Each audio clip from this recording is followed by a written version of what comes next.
providers of visual programming tools for software development, is pleased to provide major funding for the Computer Chronicles, the story of this continuing evolution.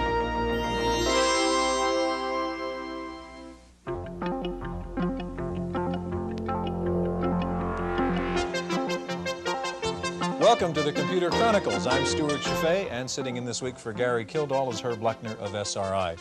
Herb, our subject today is ergonomics, or human factors engineering, looking at how computers and people can work better together. And most people may not recognize this monster here. This is an Apple I computer from back in 1977. You supply the lumber by yourself, by the way. It's not very user-friendly. You've done a study at SRI on ergonomics. What were the findings of that study? We didn't have anything quite this crude to work with, Stuart, but we did find that there are areas in which we can improve the man-machine interface. They range from hardware-specific items, like the design of the keyboards and the height of the characters, to the furniture, to the general workspace, the room for work layout, the heat, the noise level, the lighting, and all the way to personnel issues such as making sure that the people who are going to use the equipment are part of the selection and decision-making process. Okay, on today's program we'll be looking at the newest chapter from Apple, looking at the Macintosh and how it approaches ergonomic problems. First of all, let's take a look at some human engineering problems in which the consequences are more serious than just eye strain or inconvenience. The sophisticated aircraft instruments developed in the 1940s and 50s created human interface problems that were entirely new to industrial designers. Mechanical devices gave way to electromechanical and electronically controlled mechanisms, generating more information more rapidly and putting greater burdens on the operator. In its earliest days, ergonomics was concerned with the safety of people who used these devices in applications where an error could cause injury or loss of life. As the use of ergonomic design became more common, it quickly spread to other working environments, with the goal of increasing productivity and reducing fatigue and stress. Among computer users, some major concerns surfaced in the 1970s. Muscular pain, stress, and in particular eye fatigue were the most common health complaints. Sitting in front of a video display was a radical change for most workers and led to studies on how the eye responds to CRT stimuli. In this experiment, an infrared beam follows the eye's movement across the screen, measuring pupillary responses and focusing ability when faced with characters of different polarity, sharpness, or contrast. The irritation resulting from screen glare, another major source of complaints, is measured by this test, in which different patterns at varying contrast levels are projected onto a CRT screen. As each pattern changes, the subject looks for its reflection in the screen. The difference between an anti-glare and a reflective screen is easy to demonstrate. Ergonomics developed as designers became aware of an obvious relationship. The efficiency of a machine depends on how efficiently it can be handled.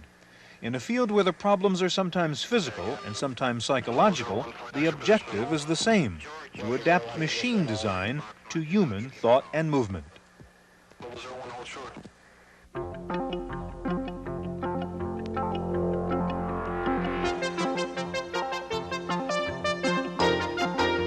Our guests in the studio now are Wanda Smith, Manager of Human Factors Engineering at Hewlett-Packard, and Karen Kessel, an ergonomics consultant and editor of the Office Systems Ergonomic Report. Herb? Karen, not everyone may be familiar with our use of the term ergonomics. Some people think it has something to do with the interaction between people and computers, but there are software interactions and there are physical interactions. How do you define ergonomics in this sense?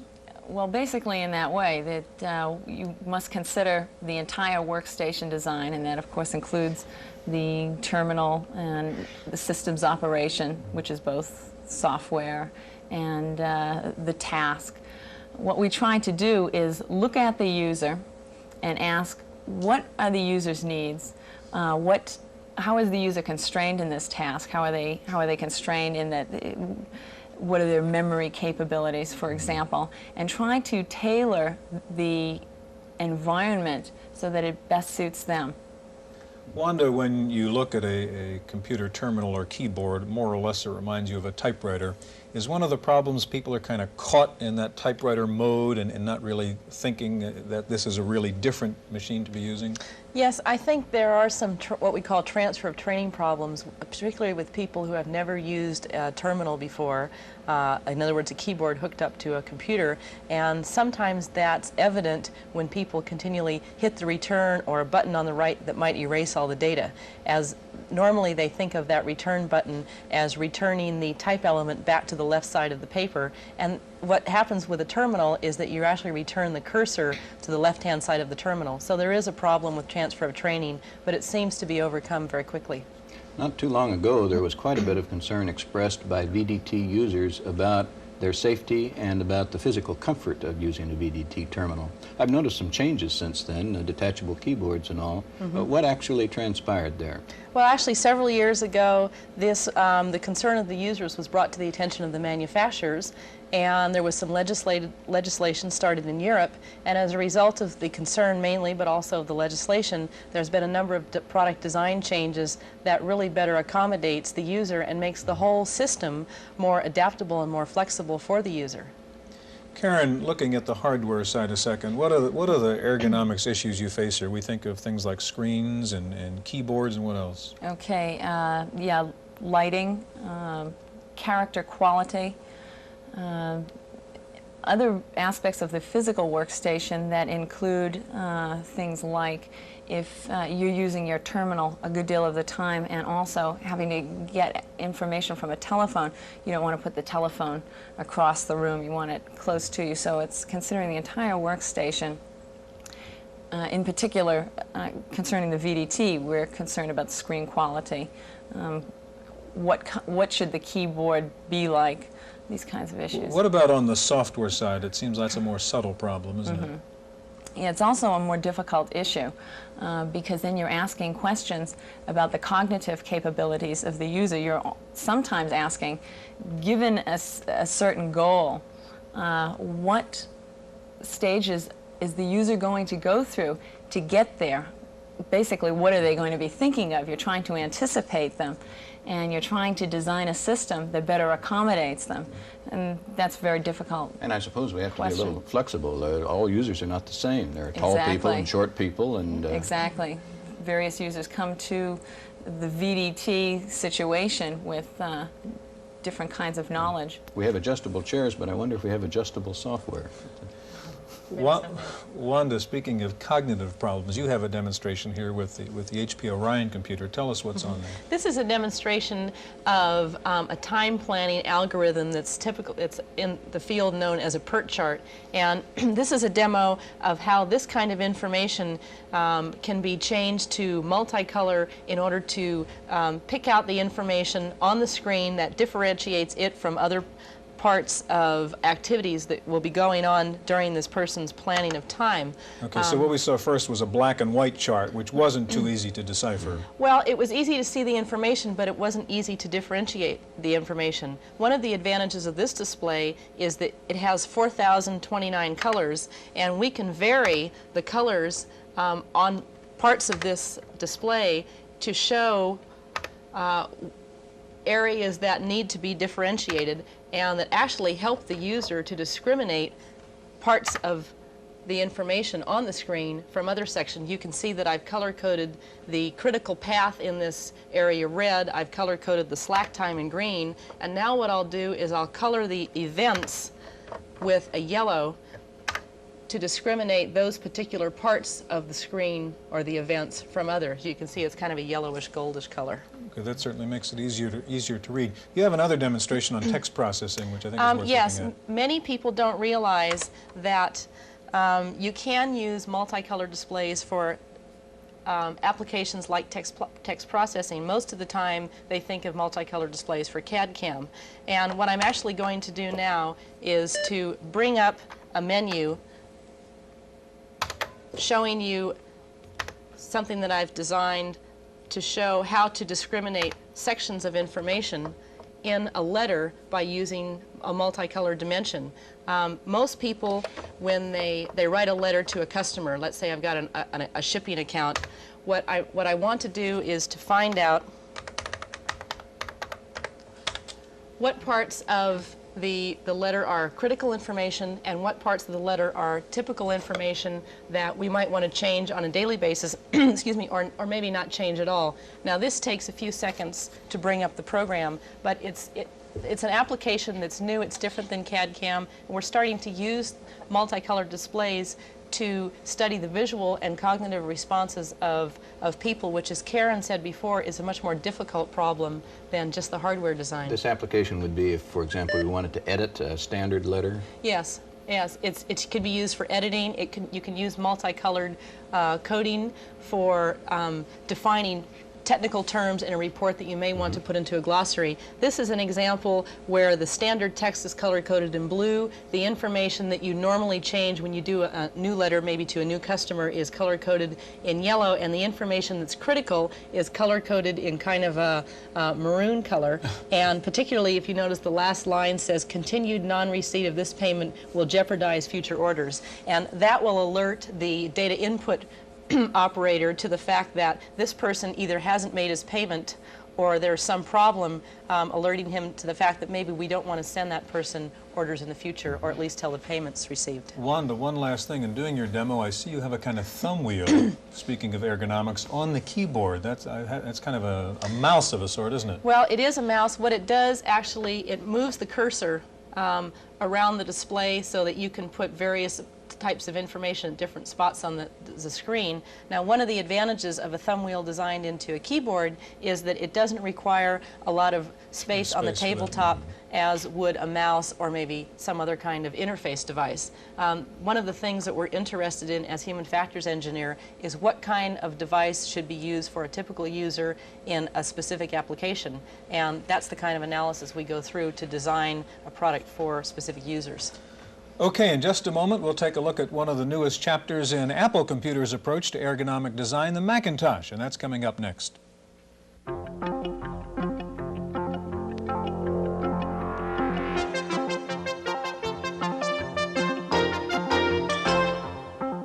Joining us now is Susan Kerr. Susan is an icon designer with the Macintosh Software Group, and Jerry Manick, who's product design manager for Macintosh.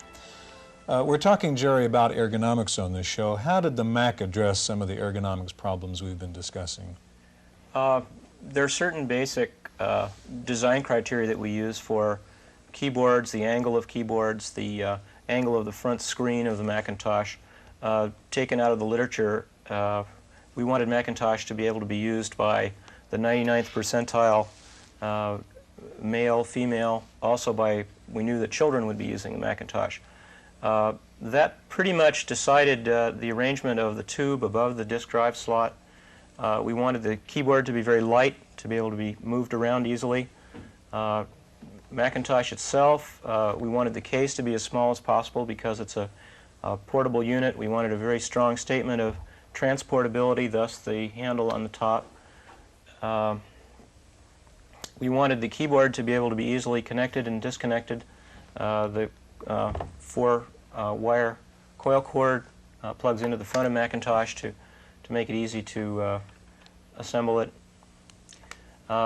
The disk drive is pretty unique, we think. We've gone away from the soft floppy disks that can be easily damaged with heat or bringing something magnetic close to it.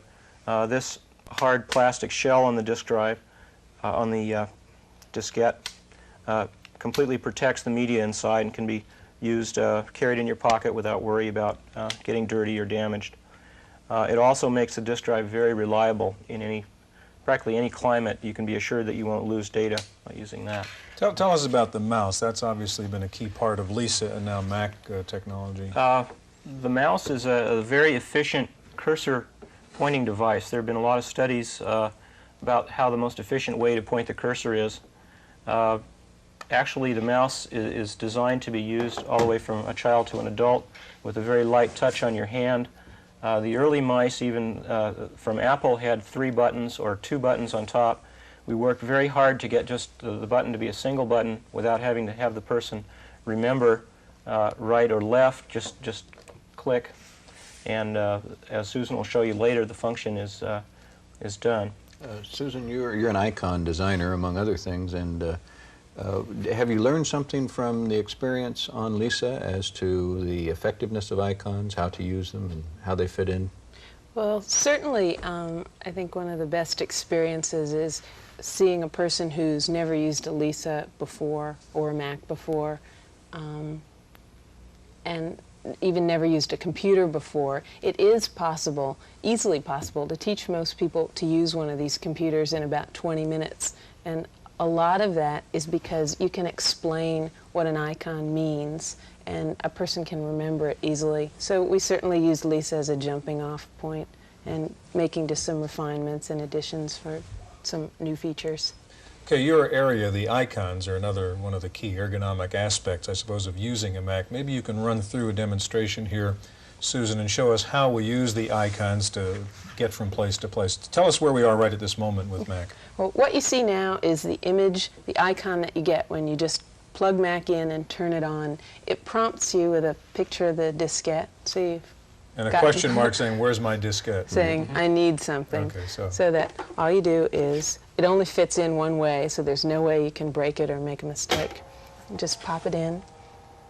You get an image of a content Mac, so you know that everything is okay and you're welcomed. It's just so that the person using Mac gets information all the time visually, so nothing has to be translated. A little wristwatch to tell you, just wait 1 second. Things are happening.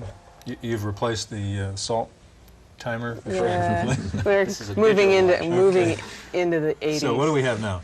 So what we have now is an image on the screen of the diskette that we put in the slot, and it can be with the mouse, it can be moved. Okay. And it's already showing you the name of that disk. Right, and it's highlighted in the sense that it's inverted so that Mac knows that you want to do something to this diskette, and your choices of what you might want to do are listed in hidden menus that operate a little bit like window shades. When you move your cursor. So let's pull down the file menu to see. That would tell us now what? Right, that our choices, we could find out something about this diskette, or we can just open it, or we could eject it. But if we open it, just say open, and immediately you get what we call a window that displays graphically and in words what is contained on the diskette in the machine. So you can see there's a picture of a hand painting, which symbolizes a paint program, and a handwriting for the word processor, and a couple of memos that were already written, some folders. If, say, you want to store a document or two in a folder, it's analogous to life. You just put the piece of paper in the folder. Now you've got something called the control panel here. Show me what that is. Always available to you are a number of desk accessories. So you move the cursor to control panel, let go of the mouse button. And what do we have? So this, which looks a little bit like a dashboard, lets you fine-tune this system in a number of ways to your comfort level, or just your personal preferences. The computer will work no matter what settings. So that, such as, what controls do you have? Say, here's a little volume control. You can see the speaker. So every now and then you hear a beep with Mac when you turn it on, or sometimes during applications. If you're at home by yourself and you're listening to the stereo, you might want to know that you'll always hear those beeps. If you're a student working in the library, you can move it so that just the bar will flash, so there's no noise at all. Say some of the other features let you adjust keyboard repeat rate, or a menu flash, or the amount of time between double clicks, which might vary with the age of the person using the computer. I'm going to rush it because I want to see as much of this as we can in the time we have. Show me Notepad and how that works. We can pop the control panel away by just clicking on it. And Notepad lets you, while you're working in any application, as well as just this, what we call the Finder, which is like a directory, be able to grab the keyboard and write a note to yourself. Remember to read page 12. And you could say, put this away, or you could move it over. Show me how you flip the pages of the Notepad. That's kind of impressive. We can go to page 2, where it says another note, one left for oneself. Flip to page 3. Up to 8 pages of notes that could help you in your work or just remind you of social events. One of the items was scrapbook. Right. Scrapbook lets you keep literally, you're only up to 256. You're only limited by how much memory you have free. Pictures or messages or documents always available for the terms we use are cutting and pasting. Maybe you can go to and Mac Write, and applications. then we could build up to how you'd use that. Right. So say to open a word processor application, you could click on Mac Write and say open. If you want to get right to a document, which automatically launches the application. Same procedure, which is why it's easy to use. And now you're loading the word processing. We're loading the program, word Mac Write. processor and to the specific document that I think one of the we've selected. advantages, too, of Macintosh is that things happen so quickly. It certainly fits into the ergonomic pattern of the user interacting quickly with the device. It's just very direct, no complicated sequence of commands to remember. We can, here's an old little bit of sample text. This is how the word processor appears to you. A ruler lets you set formats, which is certainly a familiar object. Say you want to go from single to double space, just click on the wider image if you want. And you can justify or center. We're not going to have time actually, but you could have pulled up pictures from Mac Paint from the scrapbook and then insert them into the document. Paste them in just by saying paste from the menu. If you want to change a word to be bold, just say bold. Change the font to something like Old English. Okay, I know you're having fun, Susan, but I'm going to have to stop you. It's hard when hand it's away. when it's your baby not to be I get the enthusiastic. feeling. Well, thanks so much for showing off Mac to us, and thanks for joining us on this edition of the Computer Chronicles.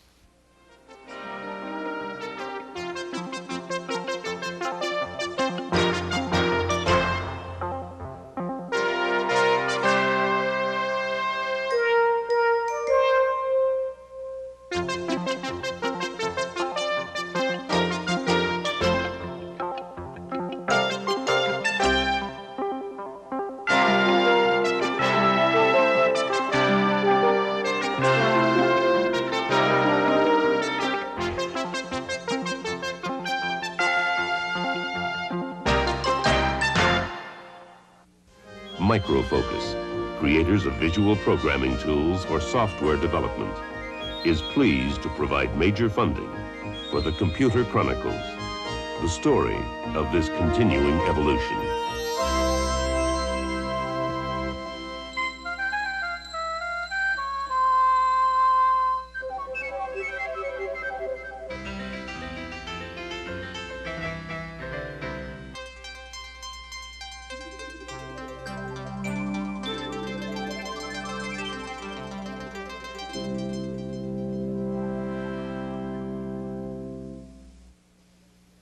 Random Access is made possible by a grant from Popular Computing, a McGraw-Hill magazine. In the Random Access file, the computer will soon be more than just a teaching tool in colleges. It is becoming the college itself. A company named Telelearning Systems has announced the creation of the first nationwide computer college offering credit and degrees for taking courses on a computer. Telelearning Systems will be working with 7 major colleges and universities around the country to offer the computer courses. The schools are located in Ohio, Nebraska, California, Wisconsin, New Jersey, and New York. It's being called the Electronic University. 4 Japanese computer companies have announced a major breakthrough in chip technology, the world's first 1 megabit ROM chip. The chip is 15 thousandths of an inch thick, yet it can hold 1 million bits of information, the equivalent of about 70 pages of printed material. The chip, which is smaller than the head of a thumbtack, has nearly half a mile of conductive wiring in it. The chip was developed by Hitachi, NEC, Toshiba, and the NTT Electrical Laboratory of Tokyo. Scientists at the Lawrence Livermore Laboratory in California say they have just unveiled the world's fastest computer, a new Cray XMP supercomputer, which can do 200 million calculations per second. Scientists at the Livermore Lab will be using the Cray supercomputer to do research on the so-called Star Wars defense system. Texas Instruments has announced a new voice interface for its professional line of computers. The device will allow users to communicate with the computer by speaking up to 50 different commands. The voice interface costs $2,600 and will be available in April. And Kpro has announced that it will soon market a new IBM-compatible notebook-size portable computer. Kpro says it will be priced at the high end, more expensive than current Kpro models. Giant IBM, meanwhile, seems to be moving ahead to secure its dominant share in the personal computer market. There are rumors that IBM will soon take aim on the clones. The introduction of the IBM Portable, one step in that direction. Other rumored moves include greatly increased product production, a drop in prices, wider distribution, and the possibility of a new computer that would be harder to imitate. To appreciate the size of IBM's dominance, the increase in IBM computer sales last year, just the increase was $6 billion. And IBM scored a big victory last week. The Harvard Business School has settled on IBM as the required computer for all students. The business school announced that as of next fall semester, all students will be expected to own an IBM Portable for use in homework assignments. Harvard College, however, decided to go with Apple and is making Macintosh the official student computer. Apple, meanwhile, got sued last week by shareholders complaining about alleged misrepresentations on the Lisa computer. The class action suit also charges that Apple officials sold more than 2 million shares of stock prior to the company's announcement of lower profits. Well, if you like chess and Dungeons and Dragons, you might like Archon, a new software game. That's the subject of this week's software review. Here's Paul Schindler. Games. Some people don't take them very seriously today, although we know, for example, that chess was taken quite seriously in India, where it was invented 13 centuries ago. We also know that kids who drop billions on arcade games play for keeps. Well, so does a company in San Mateo, California called Electronic Arts. It's said that games on home computers, for technical reasons, can't hope to match the experience of games in an arcade. Well, someone forgot to tell the people at Electronic Arts. Today, we'll look at their game called Archon. Now, since I was playing with a chess set when we started, you might think Archon is a chess game. It isn't. There are plenty of chess games, but there are few games with men and women of magic, the forces of light and dark. The Whole Earth software catalog calls Archon an addictive cross between Dungeons and Dragons and chess. Well, with the goblins, the unicorns, and the colorful graphics, it may be hard to see the resemblance until you play it a little. Electronic Arts credits the authors of Archon, so we will too. They're Ann Westfall, John Freeman, and Paul Reich III. Archon costs $40 from Electronic Arts. For Random Access, I'm Paul Schindler. And next week, Paul looks at Offix, a new low-cost word processing and filing program. Well, do you remember that video movie store in the neighborhood that used to sell mainly records? Well, you may soon be talking about the software store that used to sell books. Software is expanding outside the computer store and into bookshops. 2 major book chains are already carrying software. And just last week, a major book publisher, Addison Wesley, got into the business of distributing Infocom's software to retail bookstores. Finally, if you're into self-evaluation, trying to find out who the real you is, there's a new software program to help you. It's called Unbecoming a Hero. The program takes you through an extended series of questions to help you figure out what are the values most important to you. The program also lets you create a role model and then helps you understand why you admire that kind of person. It costs $30 and it runs on an Apple. And that's it for this week's Random Access File. I'm Stewart Cheifet. Random Access is made possible by a grant from Popular Computing, a McGraw-Hill magazine.